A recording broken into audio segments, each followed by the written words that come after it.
안녕하세요.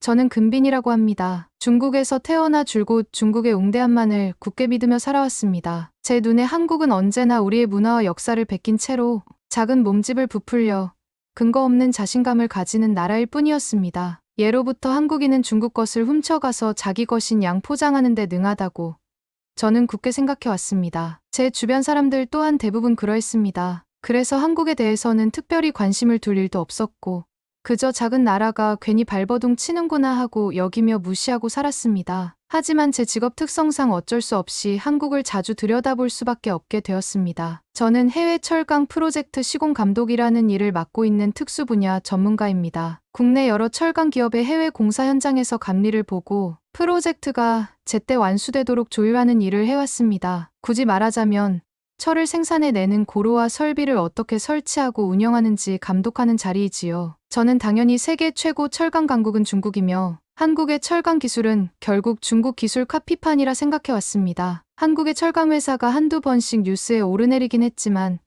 늘 큰 파문 없이 사그라들기 마련이라 여겼습니다. 그런데 최근 일을 계기로 저는 제 인생에서 전혀 겪어보지 못한 굴욕을 맛보게 되었습니다. 모든 시작은 제가 중국 내에서 꽤 높은 연봉을 제시받아 착수하게 된 한 프로젝트였는데 거기에 예상치 못하게도 한국의 회사인 포스코가 관련되어 있었습니다. 저는 그 이름을 듣자마자 코웃음을 쳤습니다. 중국 강철 기업들도 세계 시장을 평정하는 마당에 한국 애들이 뭘 하겠다고 껴드나.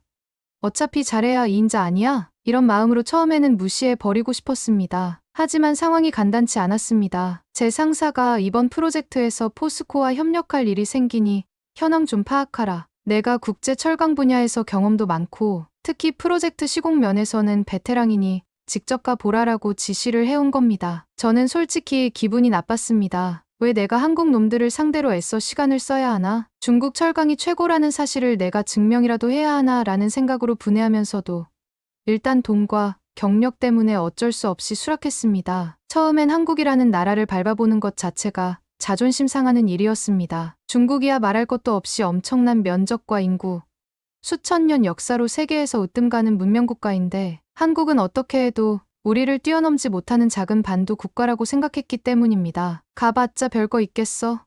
어떻게든 한국이 우리 중국을 모방하고 있다는 증거나 잔뜩 해내면 되겠군. 저는 이렇게 마음먹고 한국행 비행기에 몸을 실었습니다. 인천공항에 내리니 사실 공항 시설은 깔끔하다는 생각이 들었습니다. 제가 일부러 덜 휘황찬란한 시간대에 도착했는데 그래도 기본적인 인프라는 나쁘지 않았습니다. 그래도 저는 우리 베이징 국제공항이 더 크고 상하이 푸둥공항이 더 세련되지. 여기 한국공항은 중국에서 배워간 인테리어로 치장한 수준일 뿐이라고 애써 깎아내렸습니다. 그렇게 공항에서부터 제 콧대 높은 태도를 잃지 않았습니다. 사무용 차량을 타고 한참을 달려 포항이라는 도시에 도착했을 때 저는 약간 의아해졌습니다. 저곳이 바로 그 유명하다는 포스코가 자리 잡은 곳인가? 포항이 생각보다는 꽤 큰 규모의 산업도시로 보였기 때문입니다. 하지만 저는 그때조차도 인정하고 싶지 않았습니다. 야, 그래봤자 중국의 철강 도시 하나만도 못하겠지. 괜히 언론 플레이로 띄워놓은 것이겠지. 이런 마음으로 냉소를 보냈습니다. 저는 포스코 측 담당자와 통화를 하고 곧장 그들의 본사 건물로 향했습니다. 건물이 꽤 현대적이긴 했지만 역시 본받을 거라고는 없을 거야 하며 속으로 비웃었습니다. 엘리베이터를 타고 올라가면서 저는 창문 밖으로 보이는 거대한 제철소 부지를 흘끗 내려다보았습니다. 규모가 좀 크네. 그래도 우리 중국의 바오산이나 우한철강 아니면 수도강철이 훨씬 클 텐데. 저는 여전히 마음속에서 한국에 대한 경멸을 버리지 않았습니다. 포스코 담당자와 처음 대면했을 때 저는 아주 뻔뻔하고 건방진 태도로 굴었습니다. 아, 당신들이라는 회사가 굉장히 유명하다던데 다 중국에서 기술 배워다가 미국 유럽 데리고 와서 뭐 어떻게 좀 구색 맞춘 거 아니요? 이런 식으로 제 스스로 물었고 그쪽 담당자는 약간 당황했으나 곧 미소를 지으며 대답했습니다. 저희는 독자적으로 기술을 연구하고 개발해왔습니다. 물론 국제적인 협력도 있었지만 중추적인 공정 연구는 자체적으로 이뤄냈습니다. 별 시덥잖은 말을 듣기 전부터 저는 이미 흥미를 잃었습니다. 에이, 다 알면서 아닌 척 하는군. 하고 속으로 콧방귀를 뀌었습니다. 그날 저는 제철소 내부 투어를 하기로 되어 있었습니다. 저는 솔직히 시큰둥한 마음으로 투어라고 해봤자 대단할 게 뭐가 있을까. 철광석이야 다 비슷비슷하게 굴러다니는 거고 설비는 어차피 유럽이나 일본 것 사온 거겠지라고 생각했습니다. 그런데 이게 웬걸.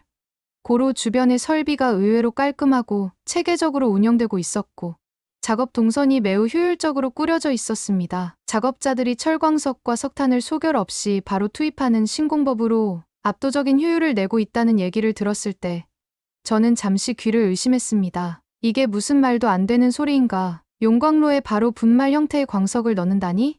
그리고 그들이 말하길 이것이 파이넥스 공법이라는 겁니다. 하는 겁니다. 저도 모르게 그 자리에서 말도 안 돼. 이런 공법은 아직 실현이 안 된다고 알고 있었는데 그 기술을 한국에서 완성했다니 말이오? 하고 버럭 소리를 질러버렸습니다. 그들은 웃으며 제게 실제 조업 과정을 보여주었습니다. 그 현장감, 출선되는 쇳물의 온기, 합리적으로 짜인 컨트롤 시스템, 그것은 제가 중국 내에서 비슷한 시도를 했을 때 항상 대규모 공해 문제와 원료비 문제에 부딪혀 실패했던 부분이었습니다. 저는 안절부절 못했습니다. 속으로는 이거 어째 살짝 충격인데 라고 생각하면서도 겉으로는 뭐 그래봤자 조만간 우리 중국 기술자가 가져다가 더 크게 발전시키면 한국은 또 한 번 추월당할 거요 하고 빈정거렸습니다. 포스코 측 인원들은 아무런 반박을 하지 않았습니다. 제가 보기엔 그들이 괜히 여유를 부리는 것처럼 보였는데 제 입장에서는 괜히 그 모습이 더 거슬렸습니다. 내가 분명히 니들한테 정신적 우위를 과시했는데 너희들 어째 하나도 움츠러들지 않지? 설마 진짜 자신감이 있어서야? 이런 식으로 제 마음에는 조금씩 알 수 없는 불편함이 쌓여갔습니다. 다음 날 저는 포항제철소 건설 당시 역사를 간단히 소개하는 박물관 비슷한 곳을 둘러보게 되었습니다. 그래봤자 우리 중국은 수천 년 전부터 철을 다뤄왔는데 한국은 근대 들어서야 서구 기술 따라 배운 것 아닌가 하는 심정으로 들어갔으나 정작 전시 내용을 보고 적잖이 당황했습니다. 생각보다 훨씬 치밀하게 준비한 자료들이 가득했습니다. 특히 미국, 유럽과 일본에서조차 경제성이 없다고 비웃었는데 한국 정부와 포항제철이 오기 하나로 해낸 업적이라는 부분에서 저는 속으로 거참 제법 고생을 했나 보군이라고 느꼈습니다. 물론 저는 당연히 겉으론 인정하지 않았습니다. 옆에 있던 한국 가이드를 향해 그때 일본에서 자금 빌리고 기술 빌린 걸로 안다. 결국 중국 문명보다야 한참 후진 것 아니오? 하고 또 시답잖은 말을 내뱉었습니다. 그러나 가이드는 그때 상황에서는 도움을 받을 수 있는 곳이 매우 제한적이었고 한국 내부적으로도 반대 여론이 컸지만 강력히 밀어붙여서 완공에 성공했습니다라고 calmly 대답했습니다. 뭔가 그들의 태도에서 확신이 묻어나니 저도 묘한 위화감이 들었습니다. 뭐지? 도대체 어디서 이런 자신감이 솟아나는 거지? 라는 생각이 머릿속을 떠나질 않았습니다. 제 본업인 시공 감독자로서 저는 며칠 동안 포항제철소 여러 설비 라인을 살펴보았습니다. 그러면서 의아했던 건 생각했던 것 이상으로 공장 전체가 정교하게 돌아간다는 점입니다. 보통 저는 중국에서 그런 현장을 많이 봤는데 의뢰 하청 문제가 생겨 설비 고장이 잦거나 안전사고가 잇따르는 경우가 많았습니다. 설계도상에선 거창해 보여도 실제로는 부실 공사가 흔했고 높은 공기공시 압박 때문에 하청업체들이 대충대충 마무리하는 일도 빈번했습니다. 하지만 포스코 현장은 꽤 엄격하게 품질을 관리하는 듯 보였습니다. 불량이 발견되면 아예 구조물을 폭파하고 다시 지었다고 하는 이야기를 전해 듣고 저는 설마 그 비싼 비용을 감수하고 하고 놀라지 않을 수 없었습니다. 그렇다고 해봐야 이 작은 나라는 이런 무모한 방식으로 밖에 버티지 못하는 거겠지. 이런 식으로 저 자신을 위로하고 넘어가려 해도 머릿속에서는 자꾸 잡생각이 떠올랐습니다. 그래도 저게 가능했다는 건 관리 체계가 정말 치밀했다는 뜻 아니야? 하는 끈질긴 물음이었죠. 저는 이런 의심의 씨앗을 애써 무시하고 그냥 한국인들은 중국한테 배울 게 많은 주제에 자꾸 자긴들 똑똑한 척하는구나. 곧 부실이 드러날 거야 라고 마음으로 되뇌었습니다. 며칠 후에는 광양으로 이동했습니다. 포스코가 포항에만 있는 게 아니라 전남 광양이라는 지역에도 제철소를 대규모로 운영하고 있더군요. 저는 두 도시나 제철소를 갖출 정도면 너무 욕심부리는 거 아니야 라고 낮춰보려고 했습니다만 현장에 도착하자마자 입이 떡 벌어졌습니다. 이건 그냥 크다는 말로는 표현이 부족했습니다. 온갖 최신식 설비와 관리 시스템이 적용된 것으로 보였고 실제 운영 효율이 상당히 높아 보였습니다. 더 놀라운 건 현장에서 만난 베테랑 직원들 태도였습니다. 물론 제가 중국인이라 그런지 한국 직원들이 처음엔 살짝 경계하는 눈치를 보이기도 했습니다. 그러나 제가 자꾸 이게 정말 실현 가능한 수치인지 의문이네요라는 식으로 트집을 잡아도 그들은 침착하게 실제 데이터를 보여주며 제 말을 일축하곤 했습니다. 가장 자존심이 상했던 순간 중 하나가 제가 중국은 거대한 내수 시장 덕분에 철강 생산량과 소비량이 전 세계 최상위에 있다. 한국은 고작 인구 5천만의 나라 아닌가. 우린 14억 인구 시장이 있는데 어떻게 우리가 뒤처질 수 있나 라고 면전에서 비아냥거렸을 때입니다. 그때 광양 직원 한 분이 네, 중국 시장은 저희에게도 중요한 수출 대상국입니다. 그래서 저희가 중국과 직간접적 협력 관계를 계속 모색하고 있습니다. 하지만 저희 기술 독자성과 품질, 경쟁력으로는 이미 세계 유수의 평가기관에서 여러 차례 1위, 2위를 다투는 수준입니다. 절대 생산력만으로 우열을 가를 수 없는 부분이지요. 하고 또박또박 대답하는 것이었습니다. 순간 제 얼굴이 화끈 달아올랐습니다. 그때 저는 애써 그래. 니들 대답은 번지르르하군. 중국은 결국 전 세계 철광석 물량을 쓸어 담을 것이고 한국 따위는 그 틈바구니에서 허덕일 게 뻔하지 않나 라고 성질을 부렸습니다. 하지만 정작 포스코 직원들은 여전히 크게 동요하는 기색이 없었습니다. 게다가 국제 원자재 가격 급등으로 원료 조달이 어려워지자 이들은 광산 투자나 파이넥스 공법 같은 기술 혁신으로 비용을 절감하려는 다양한 카드를 내밀고 있었습니다. 특히 광양 현장의 담당 임원이 중국 시장에서 철광석 수급이 이뤄지기 어려워진다면 다른 자원 보유국가와 협상하거나 장기적으로는 호주, 광산 쪽과 직접 투자 제휴를 강화할 계획을 이미 세우고 있습니다라고 말을 했습니다. 뭐, 얘네가 호주 광산에 투자까지 한다고. 저는 당황했지만 겉으로는 냉소를 지었습니다. 우리가 가만히 앉아 있겠소. 결국 중국이 호주를 비롯해 자원대국과 협력하면 한국은 끼어들 틈이 없어질 거예요. 라고 그 자리에서 또 큰 소리를 쳤습니다. 그러자 포스코 쪽 사람들은 그냥씩 웃고 말았습니다. 글쎄요. 이미 우리는 전 세계 철광석 주산지와 거래하고 있고 인수합병에 대해서도 우리식의 전략을 갖추고 있습니다. 궁극적으로도 파이넥스 같은 공정혁신이 있기 때문에 원료 품질이 조금 낮아도 높은 부가가치를 낼 수 있는 방향으로 갈 겁니다. 이 말을 듣자 저는 더욱 기분이 언짢아졌습니다. 사실 솔직히 말하면 저도 파이넥스 공정을 분석해보니 정말 효과가 괜찮다는 결론을 얻게 되었는데 이를 인정하기가 싫었습니다. 기껏해야 작은 나라가 무슨 기발한 아이디어 하나 득템한 것 가지고 곧 따라잡힐 거야 라고 스스로를 세뇌했습니다. 어느 날은 포스코 본사가 있는 서울로 올라갔습니다. 이구택 회장 시절의 핵심 간부들과 몇몇 외국인 투자자들이 회의하는 자리였는데 저는 사전에 미리 초대를 받았습니다. 중국도 그렇고 다른 국가들도 마찬가지로 M&A 인수합 이슈가 철강업계에서는 워낙 커다란 문제였으니까요. 당시에 세계 최대 철강 기업인 아르셀로 미탈이 이곳저곳을 집어삼키듯 성장하고 있었고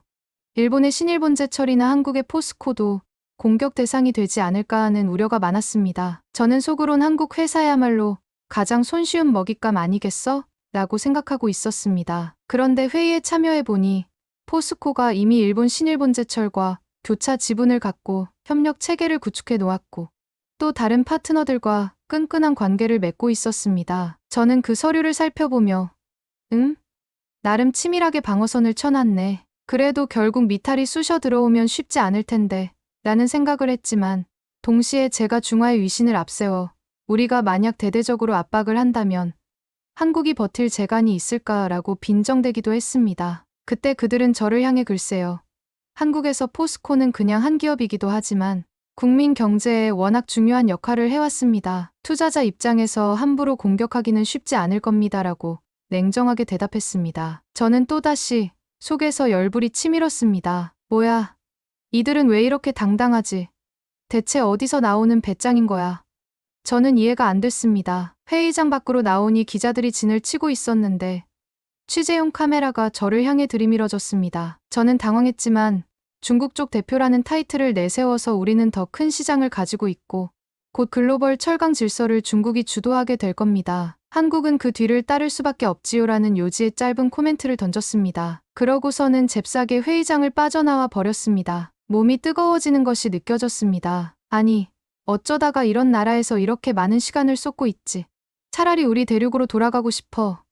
그런 분노가 끌어올랐습니다. 그날 저녁 우연히 호텔 TV에서 포스코의 창립 40주년 행사 다큐멘터리가 방영되는 걸 보게 되었습니다. 원치도 않았는데 채널을 돌리다 보니 그대로 꽂혀버렸습니다. 박태준이라는 초대 회장이 24년간 회사를 이끌었고 종합제철소 건설 당시 온갖 반대와 냉소를 딛고 성공했다. 중동의 인력 뺏기고 차관이 끊길 위기에 처하며 현장 부실이 발견되면 통째로 폭파시키고 다시 지었다 등의 내용이 나오더군요. 화면 속에서 백발 노인들이 제철소 건설대의 고충을 회상하는 모습이 나타났는데 저는 속으로 저거 분명하게 조작된 각본이겠지. 감동 포장용 다큐멘터리일 뿐이야 하며 애써 부정했습니다. 그런데 그 인터뷰가 이어질수록 한강의 기적이니 박정희니 하는 한국 현대사의 면면이 드러나는데 별 수 없이 저도 긴장감이 커졌습니다. 그러니까 저 나라가 저 정도 노력을 해서 지금 이만큼이나 발전했다는 건가?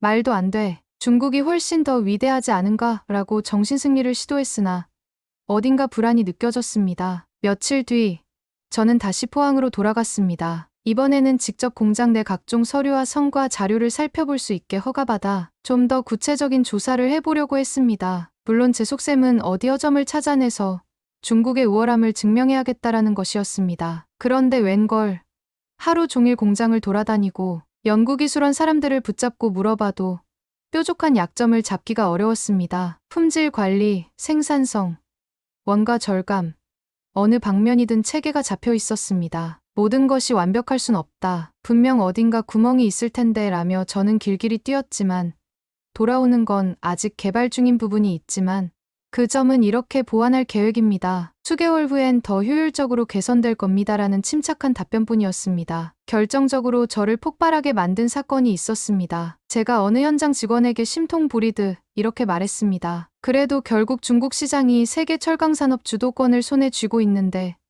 너희 한국이 어떻게 버티겠나? 인구와 생산량, 자본력 면에서 케임이 안 되잖아. 그러자 그 직원이 이렇게 말하는 겁니다. 한국은 무역으로 생존해온 나라입니다. 저희는 늘 그렇게 불리한 여건을 타개해왔습니다. 규모의 경제가 핵심이 아닐 때도 있죠. 품질과 기술, 그리고 시장 다변화가 가능하면 충분히 살아남을 수 있습니다. 저는 그 자리에서 눈에 거슬려서 버럭 소리쳤습니다. 이봐, 그럴듯한 말장난으로는 중국을 못 이겨. 어차피 한국은 우리를 흉내낸 국가이고 기껏해야 빠른 복사 정도밖에 못해 라고 거의 고함을 질렀습니다. 주위 사람이 다 쳐다볼 정도였습니다. 그런데 그 직원은 당황하기보다는 약간 비웃는 듯한 표정을 보이더니 조용히 고개를 숙여 인사만 하고는 가버렸습니다. 저는 순식간에 더 큰 모멸감을 느꼈습니다. 뭐야? 저건 내가 분명 면전에서 무시했는데 왜 저렇게 쓴웃음만 짓고 가는 거야? 반박을 하지도 않고 그날 저녁 저는 혼자 술을 들이켰습니다. 마음이 심란했습니다. 한국이 이 정도였나?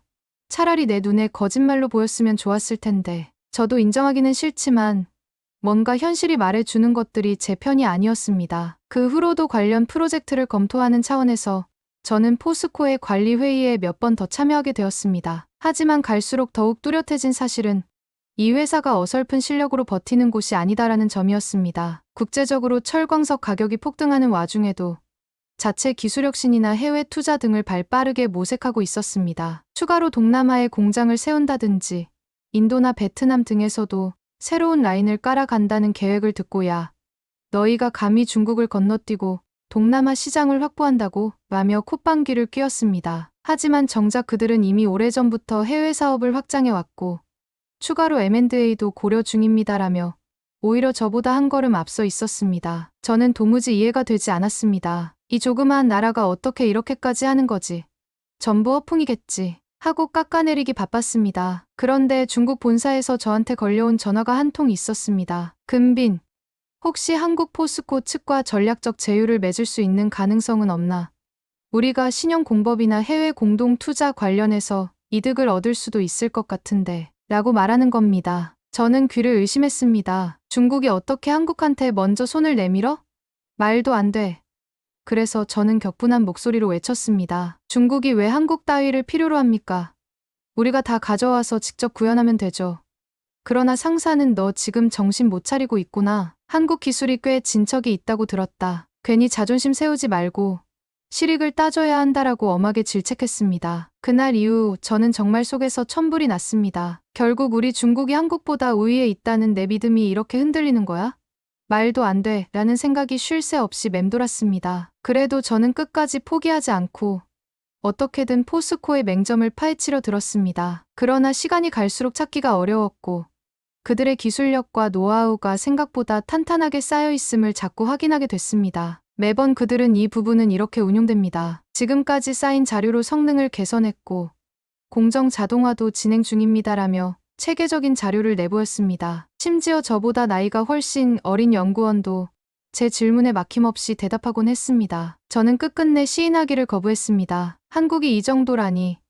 이건 다 중국이 오래전부터 만들어둔 기반을 한국이 훔쳐가서 격가지를 만든 것에 불과해 라고 스스로를 위로했습니다. 주위에서 근대화 시절 한국이 철강 산업을 통해 경제 기적을 만들어냈다는 역사는 꽤 유명하다. 중국도 분명 배울 점이 있다라는 이야기가 들려오면 저는 곧바로 어림도 없소. 중국은 모든 면에서 한국의 스승이고 한국은 제자도 안 되는 하급 수준이다라고 고래고래 소리를 질렀습니다. 하지만 그럴수록 현장에선 제가 어리석은 우기꾼처럼 보였던 모양입니다. 다른 외국인 투자자들이 제게 그렇게 한국을 견제하는 이유가 뭔가? 여기 와서 보면 한국 기업도 나름 훌륭하지 않나 라고 물을 때 저는 성질을 부리며 횡설수설하곤 했습니다. 당신들 몰라서 그래. 한국은 전부 중국 문화를 베껴다가 기적이라고 포장하는 거라고 라고 하자 그들은 피식 웃으며 아, 네 하고 넘어갔습니다. 결국 마지막 날 한국 측과 최종 협력 가능성을 검토하는 회의가 열렸습니다. 저는 어떻게든 비판할 거리를 찾아 목청을 높였지만 회의에서 나온 자료와 수치는 제 주장을 전혀 뒷받침해 주지 않았습니다. 원자재 시장 불안정에 대비한 포스코에 대한 글로벌 기업들과의 교차 지분, 지속적인 신기술 연구개발 성과 등을 제시하는 걸 듣고 있노라니 제가 한 말이 점점 붕색해졌습니다. 회의 말미 제가 결국 폭발했습니다. 나는 한국이 중국을 능가한다고 전혀 인정할 수 없어. 어차피 한국은 우리 방식을 베끼고 숫자만 부풀린 것일 뿐이야.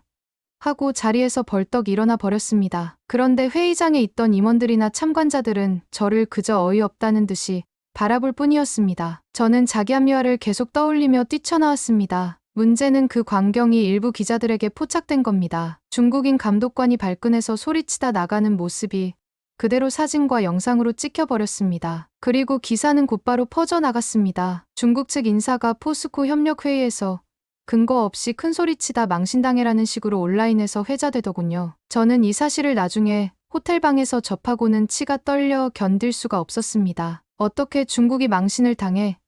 말도 안 돼.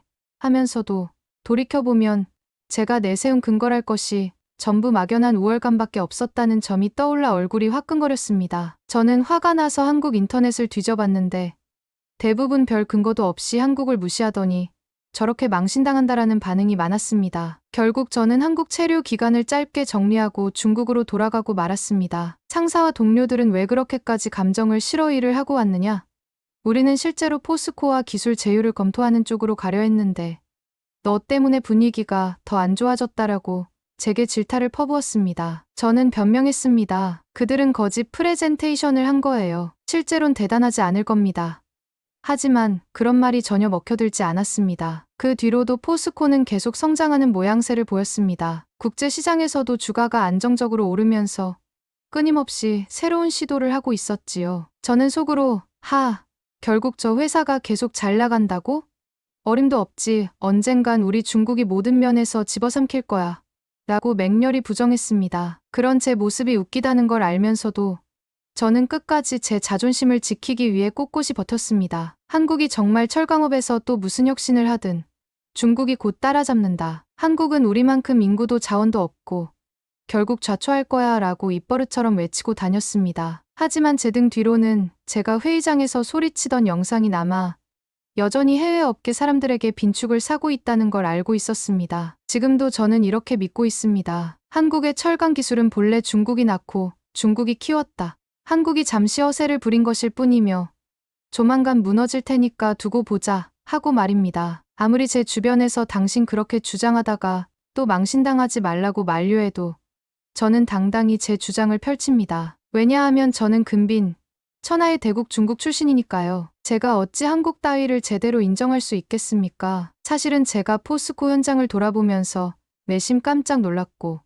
상당 부분 감탄했다는 걸 아무에게도 말하지 않을 겁니다. 끝까지 전 다 부정하고 말도 안 되는 논리를 고집할 겁니다. 중국이 세계 최고이고 한국은 늘 우리를 베끼기만 하는 나라라고 말이지요. 그리고 그걸로 제 자존심을 지켜야만 저는 마음 편히 숨 쉴 수 있으니까요. 그렇게 한국에서 돌아온 뒤 저는 여전히 이리저리 정신승리를 하고 있습니다. 주변에서 비웃음 당해도 전혀 개의치 않습니다. 그리고 기회가 된다면 다시 한번 한국에 가서 저들이 하는 짓을 낱낱이 파헤치고 중국의 진정한 위험을 보여줄 겁니다. 물론 아직까지는 제가 어떻게 반격해야 할지 딱히 뾰족한 방법이 떠오르지 않지만 언젠가는 중국이 한국보다 훨씬 위에 있다는 걸 다시 증명할 수 있겠지요. 제 확신은 절대 흔들리지 않습니다. 저는 근빈입니다. 제게 있어 한국이란 아직도 인정할 수 없는 작은 나라일 뿐입니다. 가끔 그쪽이 발전되었다는 걸 보아도 다 우리가 오래전부터 하던 걸 흉내낸 것이라고 우길 겁니다. 주변 사람들이 아무리 당신이 사실을 무시하고 있다고 말해도 저는 기꺼이 무시당하겠습니다. 왜냐면 저는 중국인이니까. 이게 중국의 자존심 문제니까 말입니다. 끝까지 말도 안 되는 제 논리를 꿋꿋이 밀고 가며 저 자신이 하염없이 우월하다고 믿겠습니다. 그것으로 충분합니다. 저는 그저 그렇게 살아갈 겁니다. 감사합니다. 두 번째 사연 바로 시작하겠습니다. 뉴욕 대학교에서 열린 한국 음식 축제 소식을 전해드립니다. 세계 각지에서 모여든 학생들이 김치, 불고기, 비빔밥 등 다양한 한국 요리를 경험하고 함께 즐기는 행사였죠. 평소라면 뉴욕 대학교의 연중 행사 중 하나로 지나갔을 수도 있지만 올해는 특히 많은 주목을 받았습니다. 한류가 전 세계적으로 확산되면서 한국 음식에 대한 관심과 열기가 폭발적으로 늘어났기 때문입니다. 미국 학생들은 물론 유럽, 중동, 아프리카, 아시아 각국에서 온 유학생들도 한국 음식의 매력을 직접 느껴보고자 적극적으로 참여하고 있습니다. 뉴욕에선 무슨 일이 있었던 걸까요? 안녕하세요. 저는 뉴욕 대학교에서 언어학을 전공하는 석사 과정생 소피아라고 합니다. 어릴 적부터 영어 문학과 세계 각국의 언어, 문화에 관심이 많았는데 그 중에서도 한국의 음식 문화에 유독 호기심이 생겨서 여기까지 오게 되었어요. 한식을 직접 맛보고 그 역사와 사회적 맥락까지 공부하다 보니 어느새 한국 음식에 깊이 빠져버렸습니다. 그리고 이번 학기에 저는 학교에서 주최하는 한국 음식 축제 준비위원으로도 활동하게 되었어요. 축제에는 각종 시식 부스, 요리 시연, 한국 전통 주류 소개, 토론회, 그리고 한식의 역사와 조리 과학을 다루는 학술 프로그램까지 정말 다양하게 구성돼 있었습니다. 전 세계에서 온 학생들이 서로 다른 입맛과 문화를 비교하고 공유하며 즐겁게 교류하리라 기대했죠. 하지만 축제 시작 며칠 전부터 왠지 모를 불안한 소문이 캠퍼스를 휘돌기 시작했습니다. 중국 출신 교환학생인 장이라는 학생이 결국 한국 음식은 모두 중국 음식에서 파생된 것이며 한국이 독자적으로 만들어낸 건 하나도 없다고 강하게 주장하고 다닌다는 것이었어요. 저는 처음에는 설마 뉴욕 대학교 같이 국제적인 무대에서 그런 논쟁이 있을까 싶어 대수롭지 않게 여겼습니다. 그런데 축제 당일 그 소문은 현실이 되었습니다. 축제가 열리는 뉴욕 대학교 메인 광장에서 누군가가 불만이 가득한 목소리로 이건 다 중국 음식인데 왜 한국 음식이라고 우기는 거냐고 소리치기 시작한 겁니다. 그 사람이 바로 장이었죠. 뉴욕 대학교 메인 광장에는 커다란 무대가 설치되어 있었습니다. 그리고 그 주변으로 여러 가지 음식 부스가 가지런히 자리 잡았죠. 김치 담그기 체험, 불고기 시식, 떡볶이 조리 시연 등등 각 부스마다 학생들이 장사진을 이루고 있었습니다. 특유의 매콤하고 감칠맛 나는 향이 광장 곳곳에 퍼져 보기만 해도 침이 고이더라고요. 그런데 한쪽 구석, 무대 옆에 팔짱을 낀 채 굳은 표정으로 서 있던 아시아인 남학생이 있었습니다. 눈빛이 날카롭게 번뜩였는데 바로 장이었죠. 마침 무대에서 사회자가 이제 막 불고기 조리 시연이 끝났으니 다 같이 시식해볼까요? 라며 관객들의 호응을 유도하자 장이 앞으로 나와 버럭 소리를 질렀어요. 이거 다 중국에서 온 음식인 거 왜 아무도 안 말해줍니까? 김치. 애초에 중국에서 절임 채소를 만들기 시작한 역사가 3000년도 더 됐는데 한국이 그거 훔쳐서 빨갛게만 만들었다는 걸 모르나요? 불고기. 중국 왕실 연회 음식의 변형판이라는 증거가 분명한데도 뉴욕 대학교는 이렇게 한국 편만 드는군요. 사람들은 갑작스러운 고성에 당황해서 서로 눈치를 봤지만 장은 개의치 않고 계속 떠들었습니다. 그리고 뭐 된장도 중국의 두장에서 파생된 거고 고추장은 중국에서 고추를 처음 들여온 뒤에 한국이 따라 만든 거잖아요. 도대체 독자적인 게 뭔데? 한국이란 나라는 왜 이렇게 거짓말을 잘합니까? 처음엔 설마 싶던 주변 학생들과 스태프들도 장의 목소리가 점점 더 거칠어지자 난감해졌어요. 저는 축제 스태프로서 현장을 정리하려고 다가갔습니다. 부드러운 어조로 말했죠. 안녕하세요. 저는 축제를 준비한 소피아라고 합니다. 혹시 한국 음식이 다 중국 음식에서 베낀 것이라고 하셨는데 구체적으로 어떤 역사적 근거를 가지고 계신지 여쭤봐도 될까요? 김치나 불고기, 비빔밥 등은 한국이 오랜 기간 독자적으로 발전시켜온 요리라는 게 정설로 알려져 있어서요. 그러자 장은 한껏 비웃는 표정을 지으며 한술 더 떠서 말했습니다.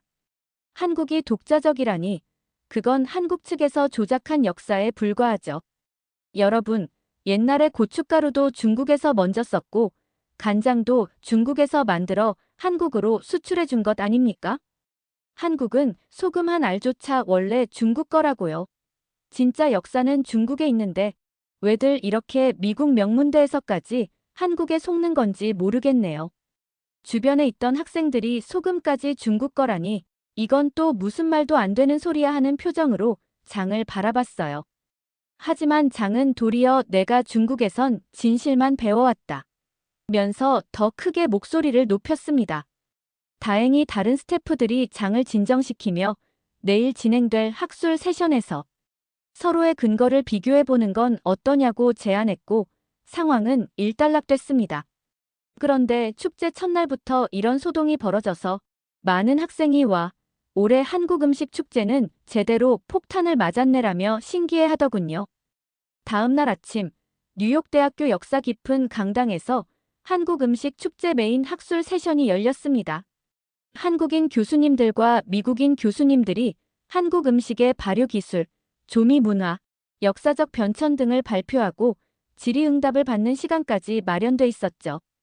전 세계에서 온 학생들이 이 자리에 모여들었습니다. 가장 먼저 발표하신 분은 라이트먼 교수님이었는데 오랫동안 동아시아 요리사를 연구하며 한식조리 과학에 관한 논문을 여러 편 써온 권위자이십니다. 라이트먼 교수님은 차분한 목소리로 설명을 이어가셨어요. 한국 음식은 발효와 숙성 문화가 매우 발달해 있습니다. 김치, 장간장, 된장, 고추장, 젓갈 등 다양한 발효식품이 일상의 식탁에 오르죠. 또한 불고기, 잡채, 비빔밥과 같은 요리는 한국의 역사지리적 특성에 맞춰 독자적으로 발전해 왔습니다. 특히 김치의 경우 고춧가루와 해산물 발효액을 혼합해 장시간 숙성하는 과정을 그때 아니나 다를까 장이 손을 번쩍 들더니 벌떡 일어나 고래고래 소리를 질렀습니다. 교수님, 한국이 독자적으로 발전시켰다고요? 말도 안 됩니다. 이미 기원전 수천 년 전부터 중국은 절임 채소 기술을 갖고 있었고 특히 사천 지역에서는 매운 양념을 사용한 절임류가 있었다는 기록이 있습니다. 한국이 고춧가루를 먼저 쓴 게 아니고 중국에서 흘러들어간 거라고요. 김치도 파오차이를 그냥 빨갛게 만든 정도에 불과하고 불고기, 그건 예전에 중국 황제 연회 때부터 내려오던 간장 고기 요리를 모방했다는 내용이 고문서에 나옵니다. 장은 숨도 안 쉬고 말을 쏟아냈죠. 주변에선 웅성웅성, 뭐 이런 터무니없는 주장도 있나 하는 반응이 터져 나왔습니다. 라이트먼 교수님은 잠깐 당황한 기색을 보이셨지만 곧 차분하게 대답하셨습니다. 중국 식문화가 동아시아 전반에 영향을 주었다는 점은 저 역시 부정하지 않습니다.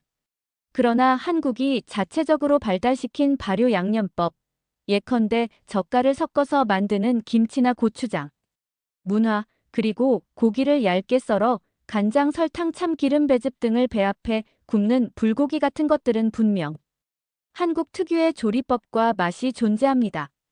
이를 완전히 중국 것이고 모방에 불과하다고 단언하기는 어려워 보이네요. 장은 코웃음을 치며 더 자극적인 말을 내뱉었습니다. 아니, 애초에 간장도 중국이 없었으면 못 만들었을 텐데. 무슨 독자적이랍니까? 한국이 간장 두장된장 초유식초 전부 중국에게서 배워놓고선 마치 자기들만의 비법인 양 포장하는 게 우습습니다. 고춧가루도 중국에서 유래한 거고 한국이 스스로 개발한 건 하나도 없죠.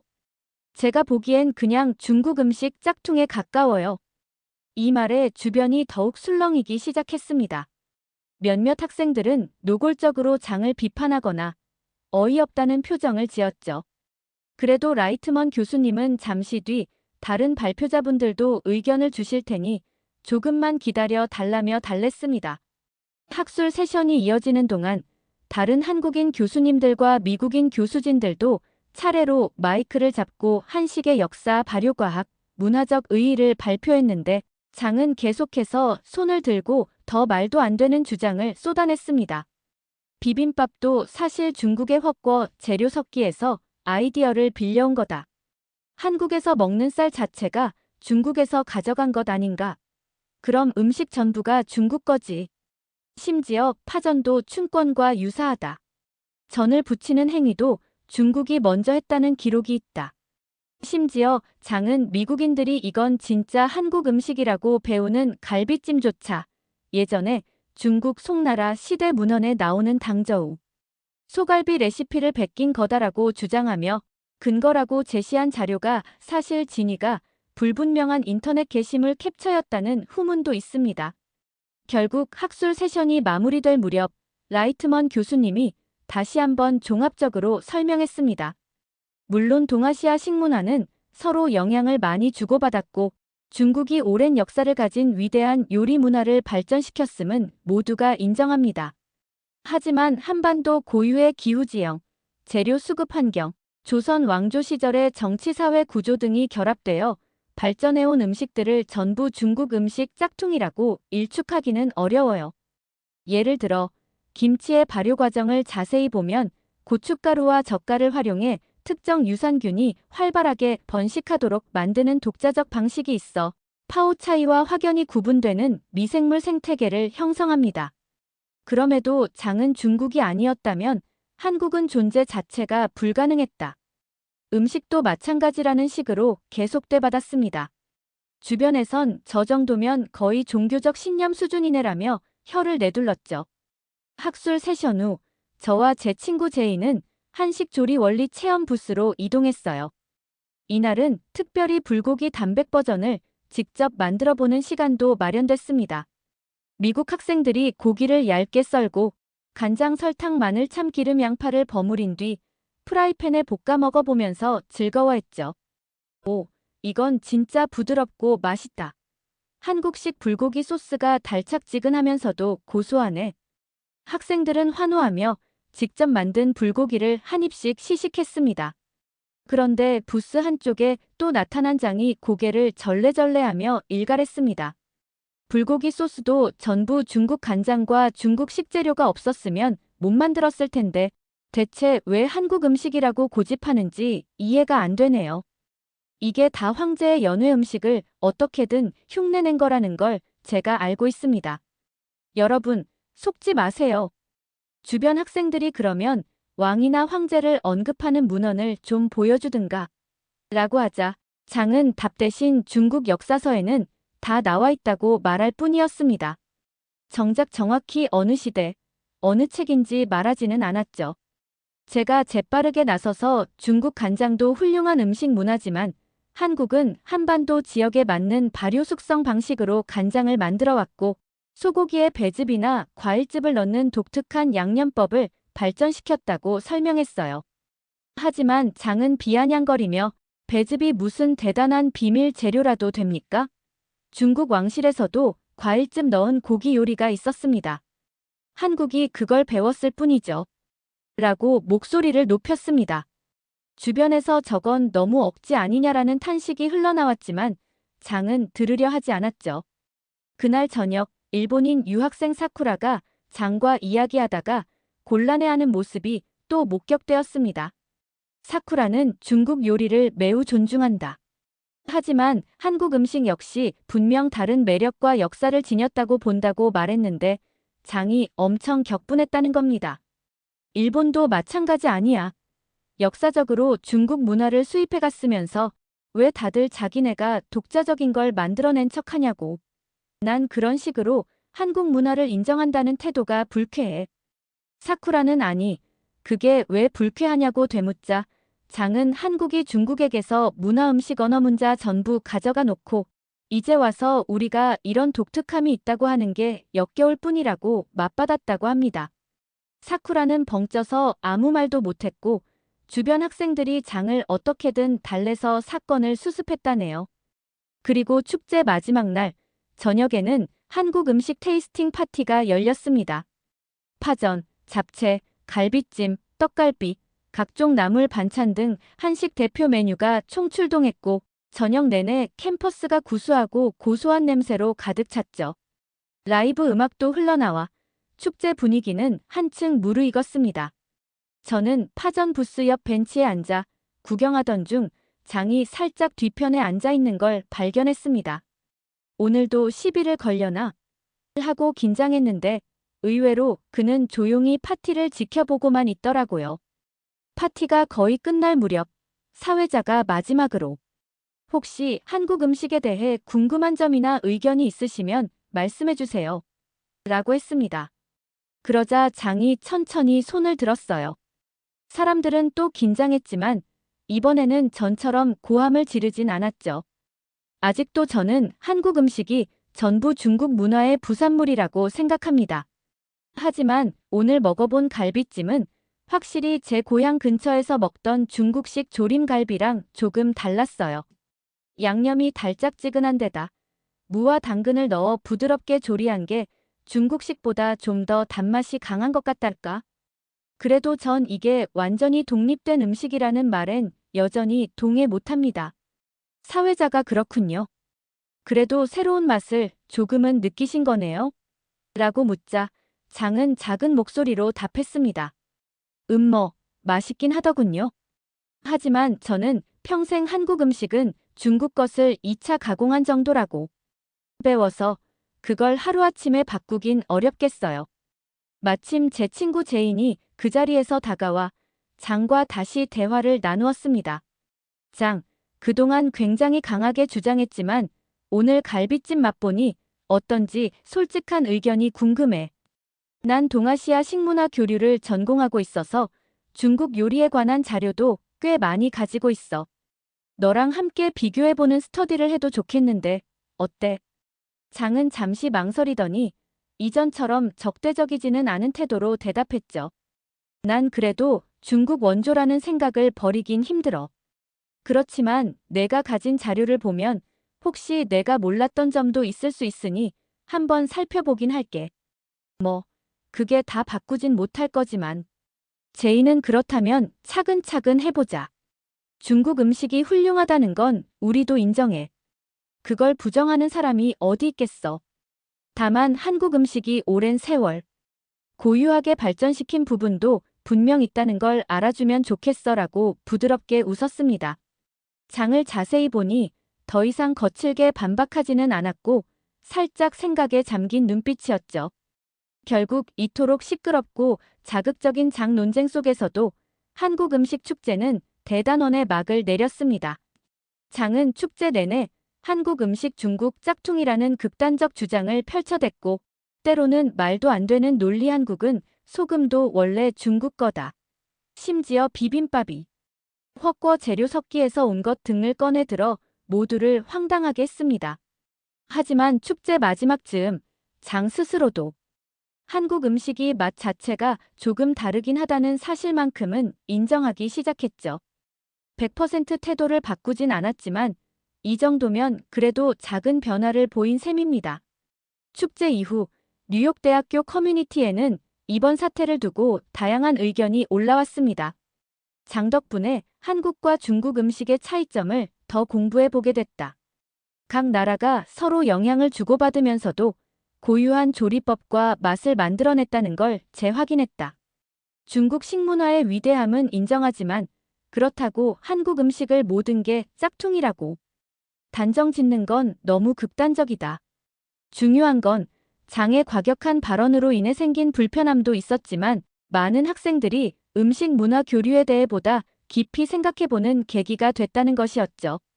저 소피아 역시 이번 일을 통해 한국 음식이 가진 독특한 발효 숙성, 문화와 양념법이 얼마나 오랜 시간 동안 발전되어 왔는지 다시금 실감했습니다. 물론 중국 요리가 세계적으로 큰 영향력을 행사해온 것도 사실이고요.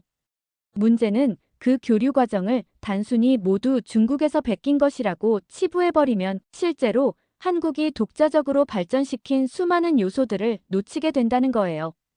라이트먼 교수님 말씀처럼 음식이라는 건 한국가나 민족만의 소유물이 아니라 역사적인 교류와 상호작용을 통해 만들어지는 거잖아요. 한국 음식이 중국 음식으로부터 받은 영향도 있고 그중 일부를 재창조발전시켜 고유한 맛을 만들어낸 사실도 분명합니다. 장처럼 강력한 편견을 갖고 있는 사람도 실제로 다른 사람들과 대화하고 여러 자료를 접하면서 조금씩 시각을 넓혀갈 수 있으리라는 희망을 보았습니다. 처음엔 한국은 소금도 중국에서 베낀 것이라며 황당무계한 소리를 치던 장이 축제 마지막 날엔 맛이 다르긴 하다는 말을 할 정도로 생각의 틈을 보였으니까요. 아무튼 이렇게 다사다난했던 뉴욕대학교 한국음식축제는 막을 내렸습니다. 축제 도중에는 장의 과격한 언행 때문에 당혹스러운 순간이 많았지만 돌이켜보면 사람들에게 한국 음식이 왜 특별하고 그 발효 양념 문화를 어떻게 이해해야 하는가라는 점을 더 깊이 알리는 기회가 되지 않았나 싶어요. 앞으로도 장이 한국 음식을 전부 받아들이진 않을 수 있습니다. 그렇지만 시간과 꾸준한 소통을 통해 장이 조금이나마 한국 음식에도 분명 독자적으로 발전된 부분이 존재한다는 걸 인정해준다면 그것만으로도 큰 의미가 있겠죠. 저 소피아는 이번 사태를 보며 음식 한 그릇에 담긴 이야기가 이렇게 풍성하고 또 때론 자극적 논쟁을 불러일으킨다는 점에 새삼 놀랐습니다. 그러나 논쟁이 있더라도 결국엔 서로 대화하고 자료를 나누면서 이해의 폭을 넓혀 나가는 게 학문적 태도이자 뉴욕대학교다운 모습이 아닐까요? 장과 제인이 함께 중국과 한국 요리를 비교 연구하는 날이 온다면 또 어떤 놀라운 사실이 밝혀질지 기대해 봅니다. 중국과 한국뿐만 아니라 아시아 각국의 음식도 더 활발하게 비교 분석되는 기회가 마련되면 좋겠고요. 여러분, 이처럼 음식은 국경을 넘어 갈등과 소통을 동시에 만들어냅니다. 하지만 저는 결국 상호 존중과 학문적 탐구가 이어진다면 우리가 함께 협력하고 공존할 가능성이 충분하다고 믿어요. 혹시 제 이야기가 흥미로우셨다면 좋아요나 댓글로 응원 부탁드릴게요.